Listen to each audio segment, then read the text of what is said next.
Hello girls, it's Tuesday, and I almost forgot to make a video, but everyone else has forgotten to make a video this week, apparently.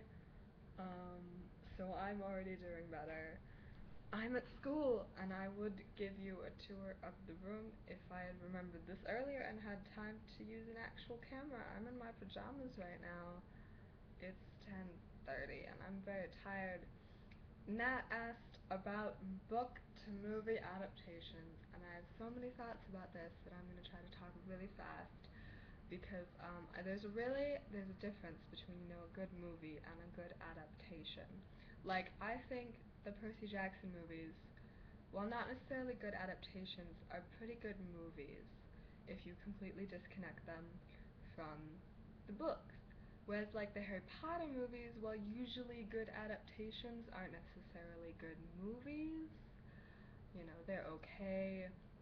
We were talking about on WhatsApp about Twilight and how they're really good adaptations, but they're not good movies. What else did we say? The Perks of Being a Wallflower is a really good movie and also a really good adaptation because Stephen Chbosky made it and wrote it, and every author should do that, except not really, because not every author would be good at that, but bless you, Stephen Chbosky. I also always think about Aragon, which was just a horrible movie and a horrible adaptation and ruined the entire series for me, and I never read the last two books. Whoops. And then there's Inkheart.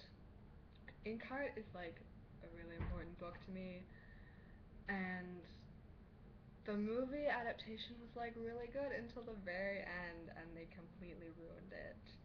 And I was really upset. I like started crying in the theater, and my mom was like, "Are you crying?" And I'm like, "They ruined it, Mom. They ruined it." What else was I going to bring up? Chronicles of Narnia. I think those movies, at least like the first two, were really good movies and also really good adaptations. I think that's partly because the Chronicles of Narnia books are pretty short and don't have a lot going on in them, so the movies had a lot more room to add stuff without taking stuff away. The only reason the third one wasn't as good is because the book actually has no real plot. And unfortunately they're not ever going to make another Chronicles of Narnia movie, which is so upsetting because The Silver Chair is my favorite of the Narnia series, and it would have been the next one unless they made The Magician's Nephew, which they were thinking about, but I just love The Silver Chair so much and I really wanted them to make it, but maybe not. What else is there to talk about? Well, the Mortal Instruments, obviously. I felt like the first half of the Mortal Instruments was a really good adaptation and also a really good movie. I felt like the second half just kind of fell apart a bit. My mom felt the same way, and she hasn't read the book. Like, she felt like the movie didn't really make sense. It started to kind of not make sense, and I totally agree. And I mean, I think it was okay, the second half. I think the first half was good, but the second half was just kind of iffy.